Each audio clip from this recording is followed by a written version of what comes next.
This week on the Squatchers Lounge podcast, David and the Reverend Jeff get back to the basics, talking about a popular piece of squatching gear, the parabolic dish.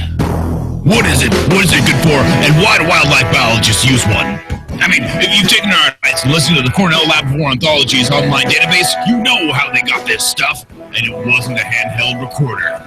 But first, let's toss it over to the man who gets all the delicious news week after week, the Reverend Jeff Kelly.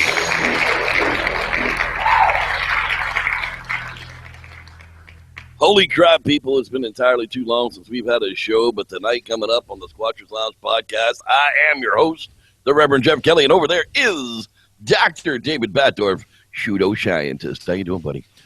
Ready for tonight. This is a fun topic, and there's some good news out there. So. Yes, indeed, there is. So let's go ahead and get a little newsy. And now for the Squatchers Lounge news, bringing you the most up-to-date topics from across the interwebs week after week after week.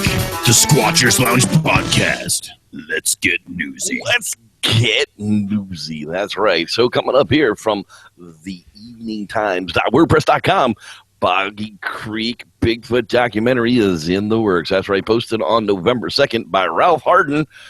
Just in time for Halloween, director Seth Breedlove just announced at the 3rd Annual Boggy Creek Festival that the next film in the Small Town Monsters cryptid documentary series, the film is titled Boggy Creek Monster. It'll focus on the history of Bigfoot sightings in and around the community of Falk, Arkansas. There is no L. I say, and they keep telling me it's Arkansas, not Arkansas, so don't correct me anymore on that. I don't really care. That inspired one of the most successful independent films ever made, The Legend of Boggy Creek. I like new stuff. I'm tired of watching the old stuff. What about you, David? The Legend of Boggy Creek was great. Any reboot is probably past its time. It needs to happen soon. Yeah, one way or the other is going to be coming up, so you can check that out at the eveningtimes.wordpress.com. We like Boggy Creek. Okay, go away there. I ain't got time for you right now, people. I was talking with Rick Galtieri, the writer of all these cool little books, man. Bill the Vampire, Scary Dead Things, The Morning Woods. I got some Morning Wood for you. Holier Than Thou, and I'm not sure that's how you spell holier, but good try. Goddamn Freaky Monsters, and Half a Prayer. I've been checking them out. The little snippets that I've been getting out of them are actually pretty cool. You can check it out at facebook.com. You can search for Rick. You're gonna have to spell it out because I just ain't no good at it. Yeah. So check it out on Facebook and get you some Morning Wood. All right. If you're going to be an author, you should probably pick a better pen name that's more spellable. Ricky G, Ricky Bobby was great. All right, so breakthrough prizes give top sciences the rock star treatment, and it's about damn time. If it's not for the scientists of this world, we wouldn't have shit.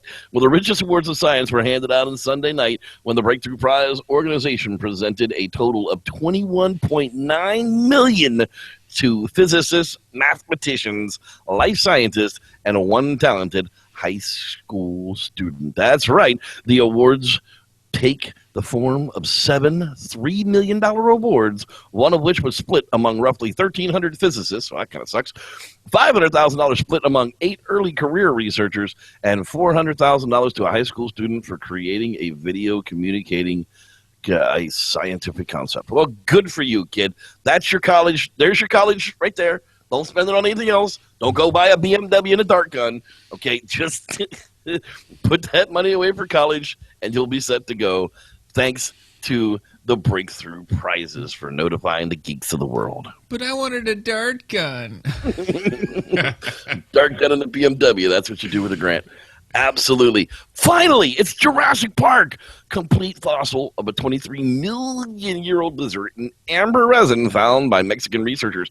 I didn't even know we were looking for this, but that says not found, but that's not true. That's an advertisement. That is found. The advertisement, right. Not found. But the most, so think about Jurassic Park is that they found this, they isolated DNA out of a mosquito that not only has its own DNA, but also has DNA from whatever this is a creature encapsulated in amber, and it's amazing. It's pretty tiny, but it's amazing nonetheless. It's something we had never seen before. It's a brand new species, genus Annales. Several months ago, the researchers retrieved the complete fossil of the lizard trapped in amber from, I can't even pronounce that place, amber deposits located in the north part of the southeastern state of Chiapas, Mexico.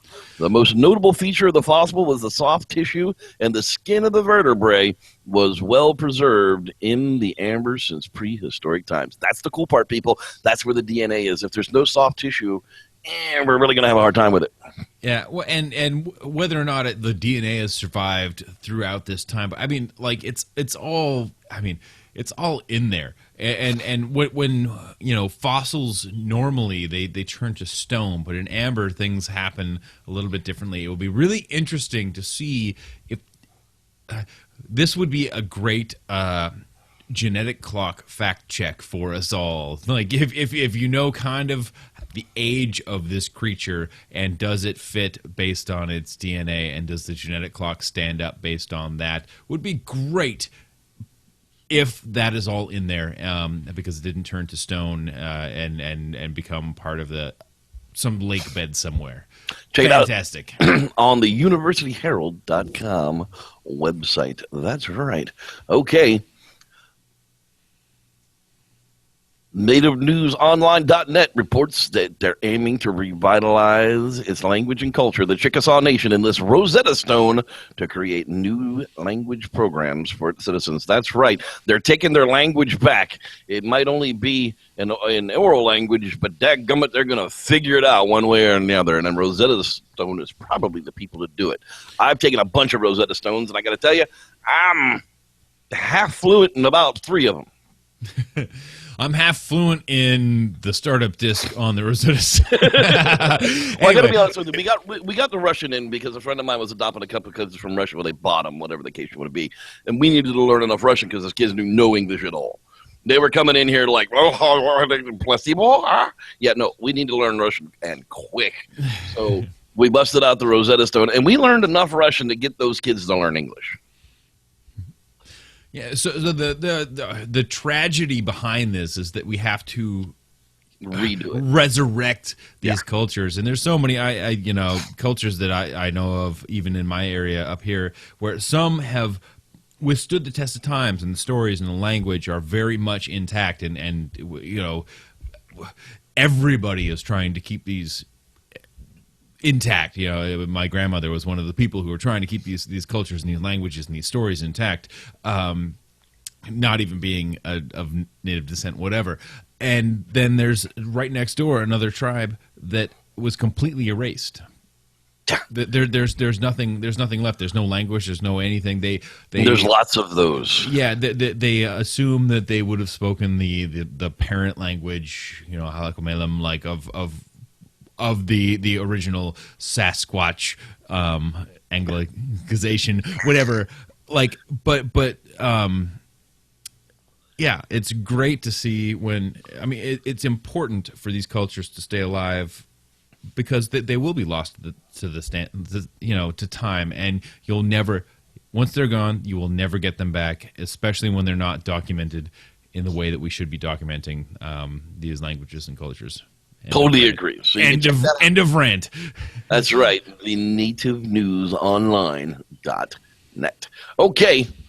How can we picture the fourth dimension? David, this one, my brain hurt. All right. Now, I looked at this one, and I looked at this one, and I looked at the crap out of this one, and you're going to have to tell me about it, because it just really blew my mind. Yeah. So how can we picture the fourth dimension? This is a great. There it is. What are we talking about here? This is the Tesseract.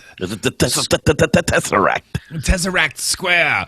And the best part about this is using the measurements or using the tape measure for all the sides. You know, a perfect cube, we would assume all 4 sides on the outside are of equal lengths. In the Tesseract Square, obviously, we shrink the square in the center. Now, in a 3-dimensional universe, this is how this looks, or this is how we can convey this to think about.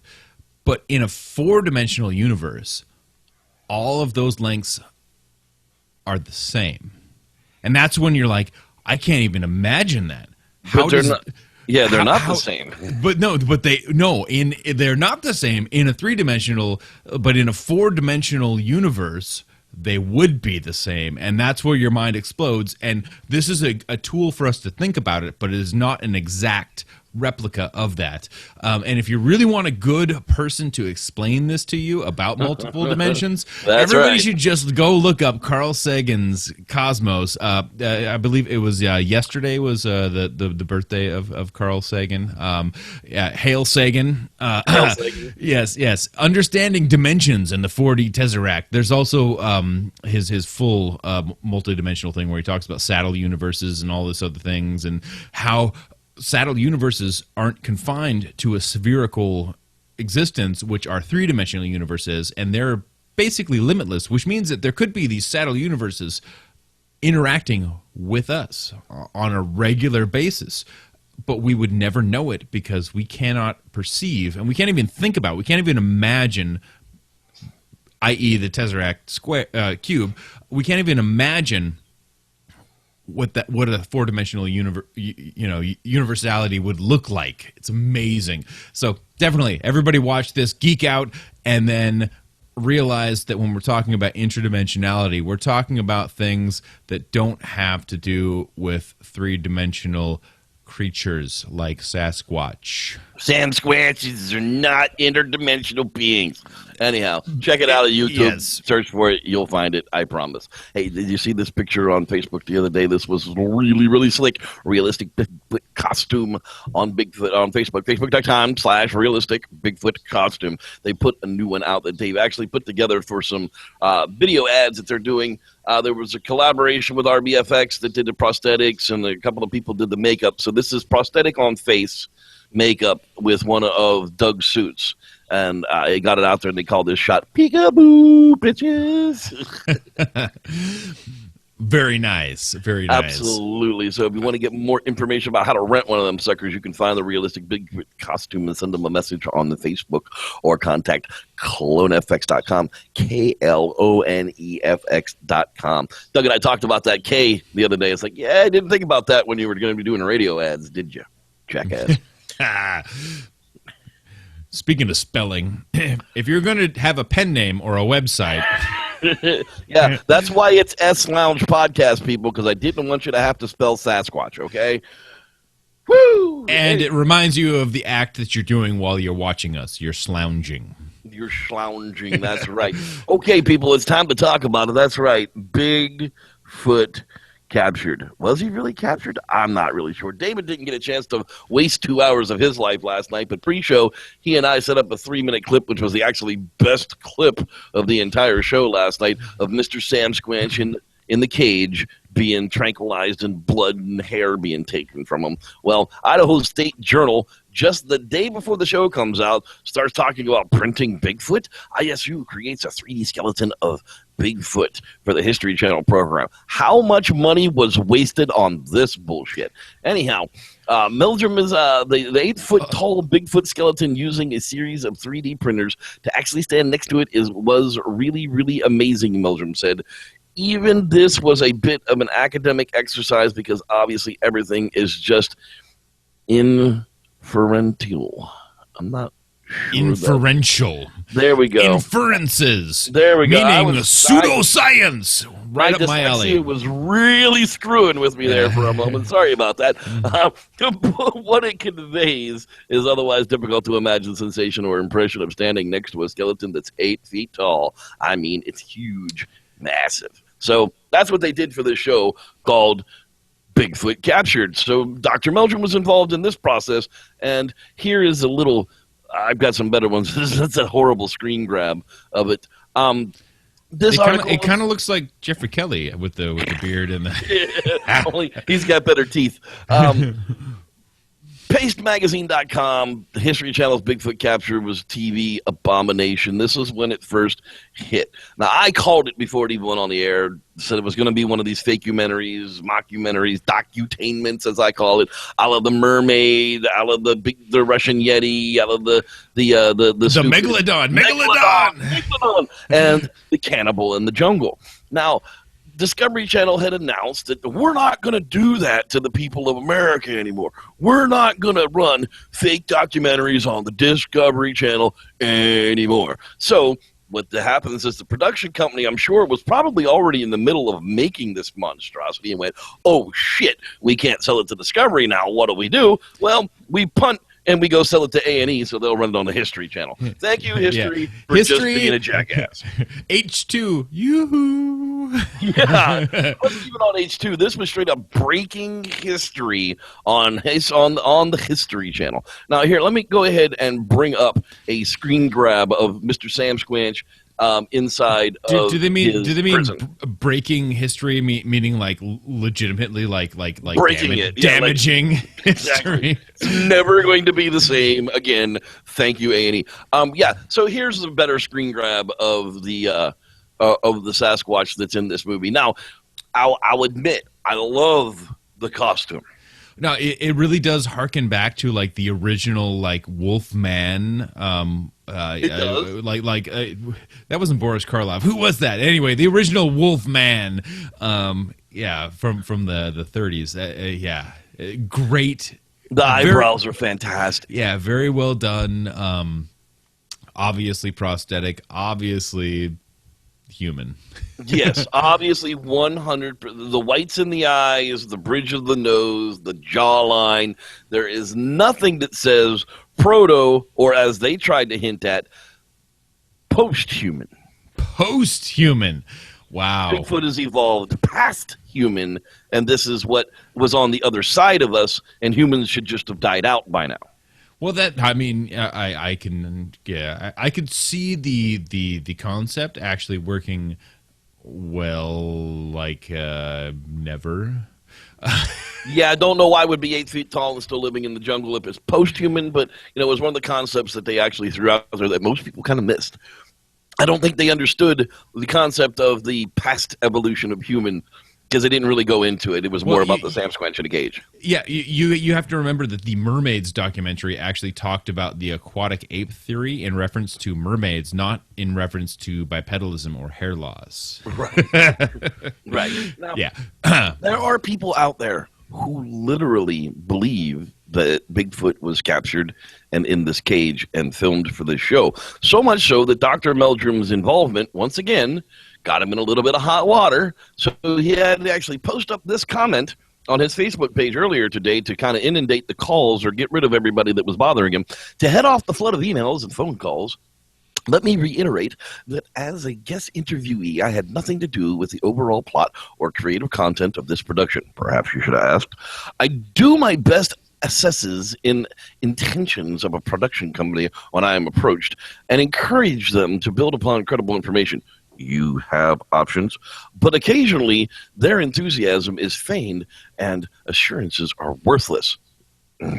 They have consequences. It's always a bit of a crapshoot in this business. Do you try and put the best foot forward and at least make a meaningful confrontation in some way? No. Or do you refuse to appear and have the entire production be without merit? Yes. I haven't seen the program. I don't have cable, so I can't comment on the particulars. From the teaser, I got an inkling that there was some dramatic liberty taken with creating a what-if scenario. I have no knowledge of a creature or of a capture, no indication of samples being tested, etc.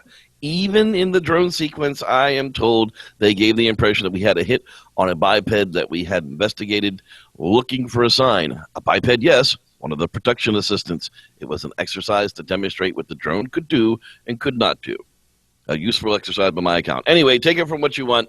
I had to chuckle over the whole remainder. Blah, blah, blah. It's the same old song and dance that he always gives us. I'll do what I want. You people will still like me later, and blah, blah, blah. I get paid.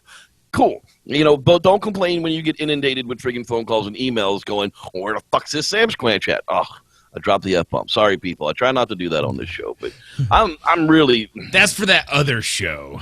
Right. Well, here you got Sam Squanch in a cage. Now, everybody's, this Sasquatch was so big, it was twice as big as any human. Well, no, not really. Let's analyze this picture here for just a moment, David. What's the first thing you notice? Well, I noticed that they're on a hill. and I noticed that the cage is off the ground on the hill. And I noticed that if you were to not chop off the person's legs down below and put them back up to the height of said Sasquatch, they are equal or greater to the hunched over Sasquatch. If you were to think about it in those aspects, the distance is hard to judge.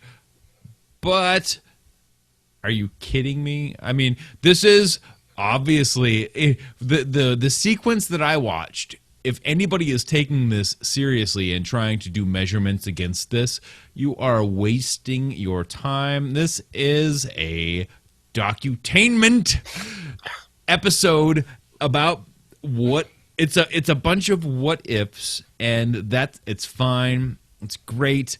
They put a dude in a suit. It's obviously a person, because if the facial features of a person appear in a Sasquatch, that means that it is not a human being, as in me and Jeffrey Kelly and all of the people that are watching this right now, or the Sasquatch happens to be an actual exact human being like we all are, which is not the case. There has to be some sort of variation and deviation, which is not seen in that. It's not seen in any, like, why are people arguing this?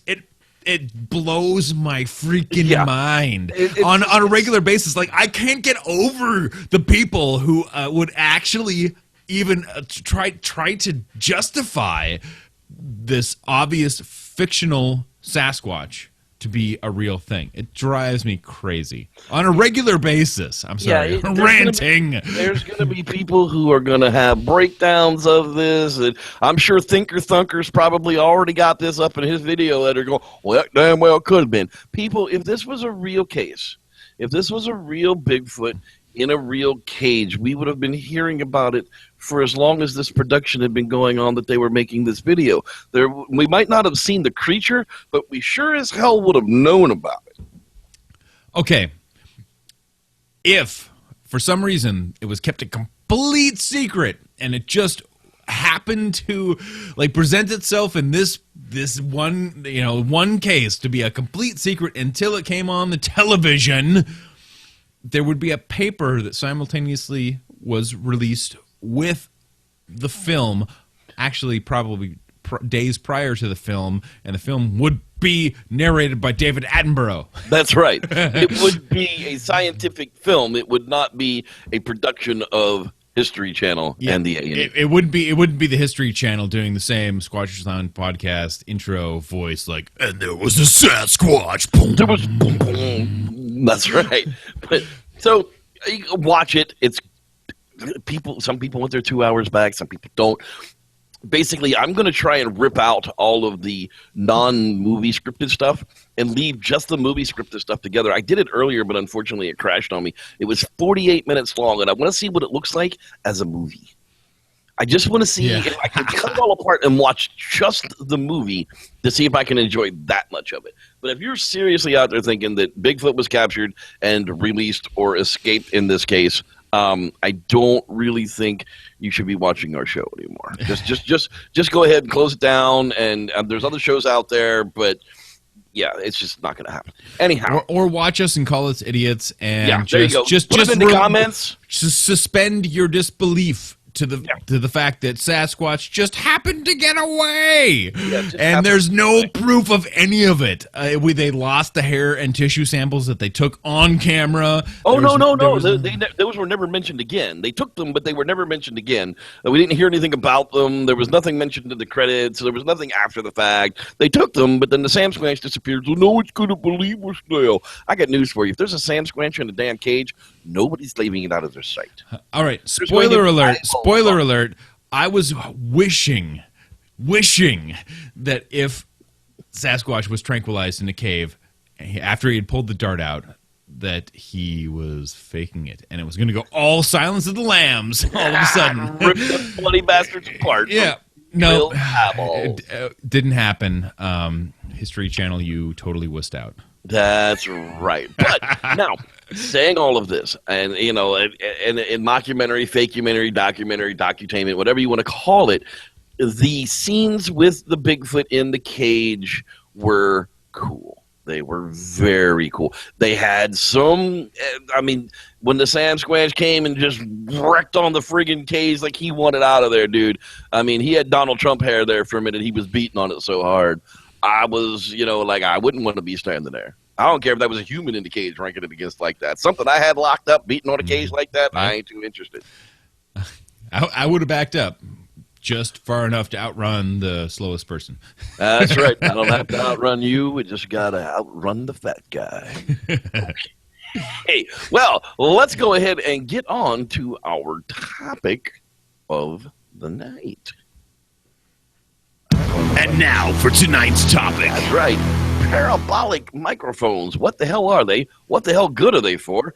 Do you really need one? I got to tell you, I spent a couple of years really learning about what the parabolic dish is, what the heck it does, and why somebody would use it. And like David said in the intro, for certain specific things, when you're trying to capture sound of a specific animal in a specific location, they're awesome for pinpointing audio. Is that what we were getting at, David? Absolutely. It's a very specific setup, and the parabola is meant to collect in the sound. It narrows the sound field of any microphone. To be very, you can actually hear farther because it actually increases the level of any ambient sound, but because it focuses the sound, and so you don't hear all the ambient sound from around you. Exactly.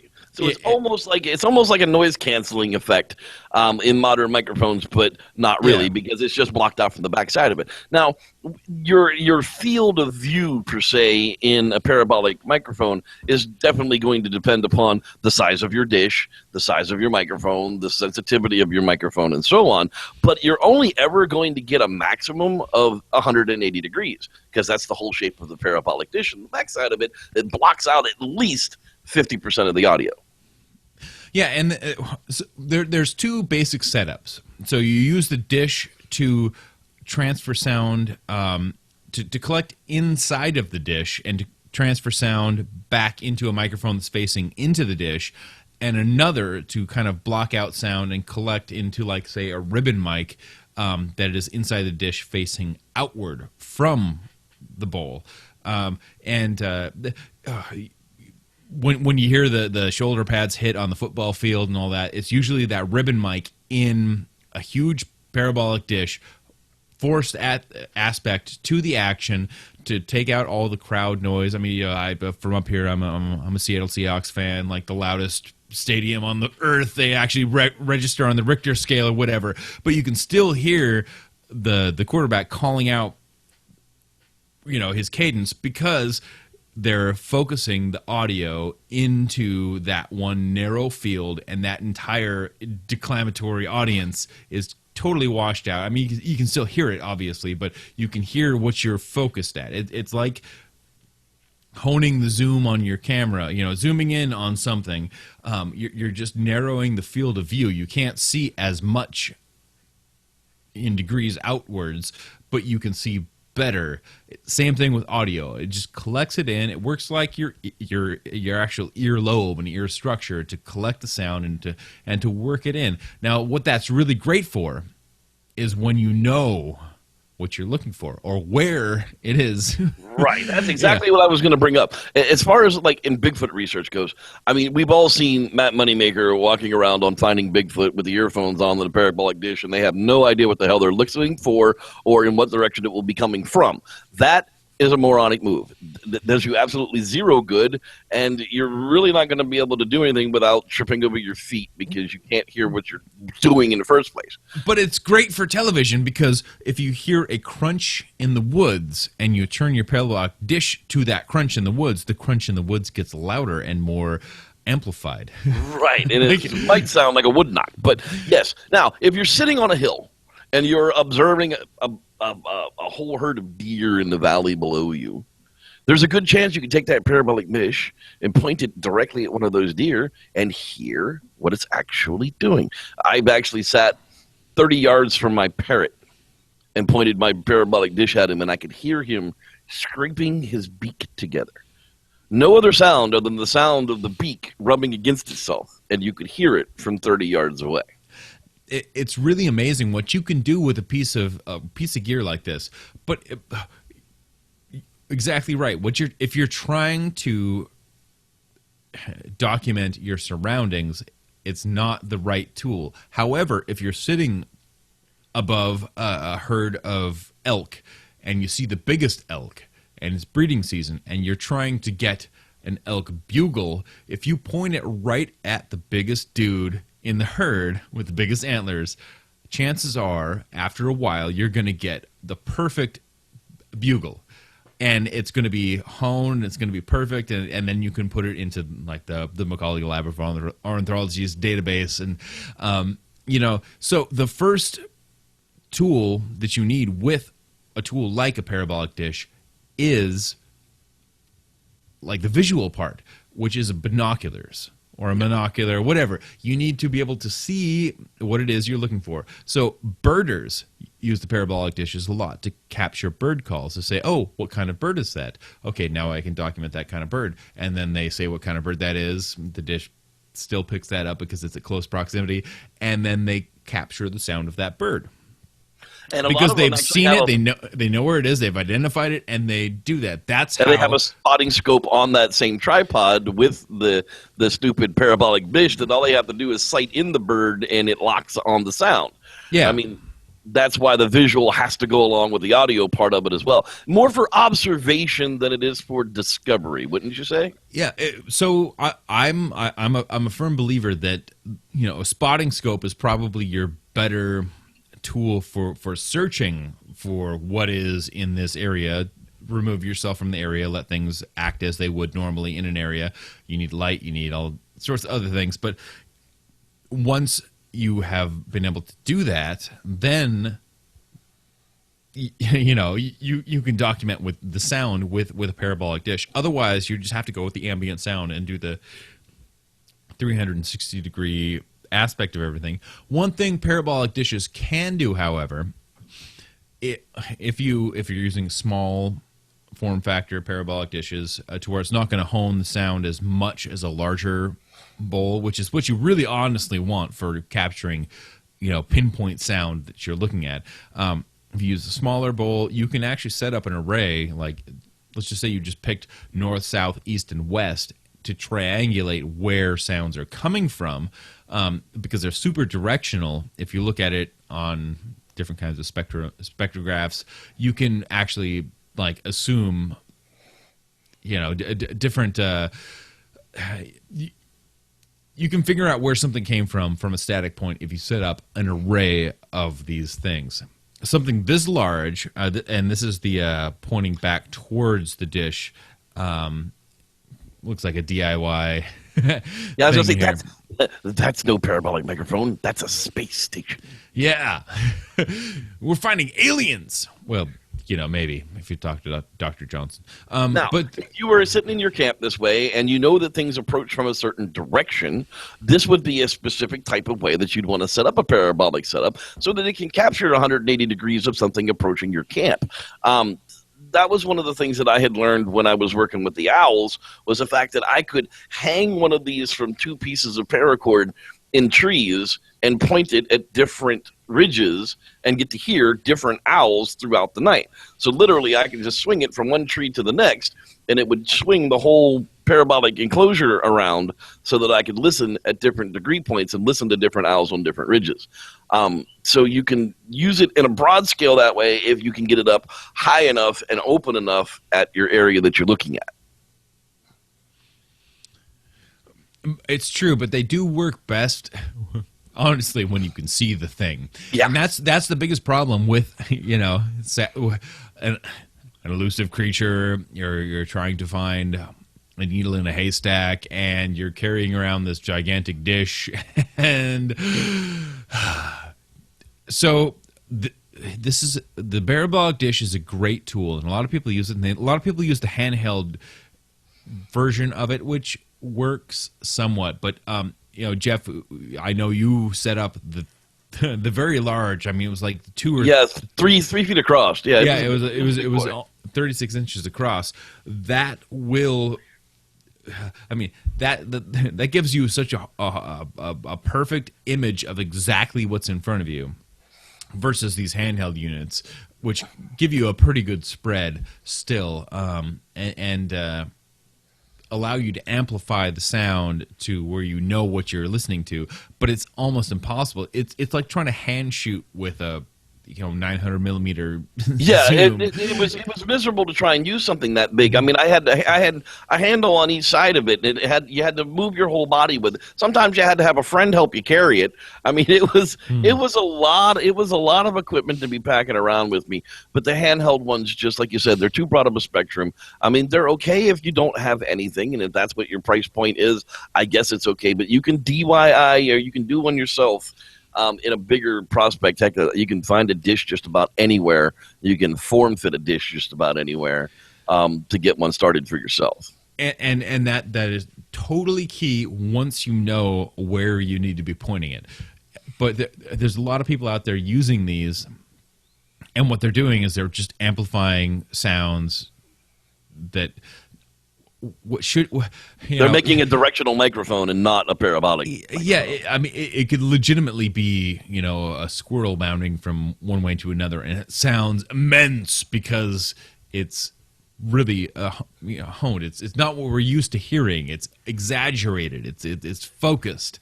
So what you need to do is know what you're looking at, and then use this to capture the sound. Specifically, I mean, you could capture a crow on city streets, and you're going to hear that crow as if the city streets did, like they're there, they're in the background. All these documentaries that I watch about crows all the time, like it's just caw, clear as day. They're using a parabolic dish, looking at that crow while they're filming it. You get the background noise, you get all the ambience. And then the focused caw is so much louder, it's as if they filmed it in a studio somewhere. That's what this is good for. It's not good for, shining around in the dark, looking for noises, because you will find them, but it's not conclusive whatsoever. You'll go looking for the 800-pound ape and find the 3-ounce wood rat. Yeah. Is that a wood shrew? Is that a wood shrew? Yeah. Is that a chipmunk or is that a Bigfoot? I don't know. I got my parabolic dish out. Yeah, buddy. Well, that's actually going to wrap it up for us on our discussion of parabolic dishes. What are they? What do they do? Do you need one? Me, personally, I leave mine at home 9 times out of 10. But there's going to be that one case when I really wished I had thrown it in the truck. Yes, and unfortunately, because of the form factor and what it takes to actually run one, you're going to need more data to take that sort of stuff out into the field. Yeah, it's just like, it's not just the parabolic dish though. Then you're packing the digital recorder that you're plugging it into this so that you can record the session, because otherwise what good is it? There's a lot of them out there that are active that you can listen to live, but if you don't have it recorded and you do get a Sam Squanch vocalization, you're not going to have any evidence of it. Like, oh, that's really great. He said, the Sasquatch said, "Leave." That's right. You are not welcome here. Yeah, but it's so easy to jack that into something, but it's also impossible to take it with you every single time, because the form factor is just too big. And to do it right, you need to have a plan for why you want it there. It's like my super telephoto lens that weighs 3 or 4 pounds, which is a burden on longer hikes. There's no reason for me to take that unless I have a reason to take that. I know I'm going to a lookout. I know there's something I want to see down into. There's something I'm not going to be able to see unless I have this. I have to have a purpose for taking that with me to bear that weight. Same thing with the parabolic mic. Don't take it with you everywhere. Know when you need to use it, and good luck. Exactly. Absolutely good luck. And don't believe everything you see on the History Channel. Ha! That's going to wrap it up for us this week on the Squatchers Lounge podcast. Tune in to us next time. We're not going to promise it's going to be exactly next Wednesday, but we will try and get another show in for you next week. Dr. David Batdorf, pseudoscientist, is super, super busy this time of year, so don't worry about it. We'll get back to it on a regular basis as soon as the holidays are over, but we'll get them in as we can and entertain you like we can. We're going to be talking about new Bigfoot around the world on the next episode, so tune in because Dr. David always likes to get out the world map and explain how the green belts work to you. Next time, we're getting out the map of the universe. The map of the universe. Well, thanks for tuning in and joining the #1 Bigfoot podcast on the planet for Parabolic Microphones on the Bigfoot Gear Show. You ain't got to go home, but you do have to get the heck up out of here. Thanks for watching, and may the Squatch be with you.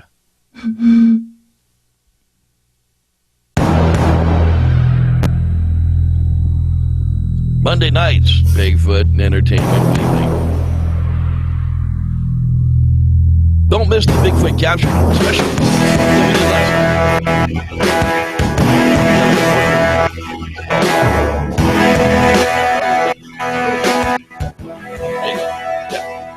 Definitely watch the Bigfoot capture show we did last night because it explained it. But people really think that's real, David.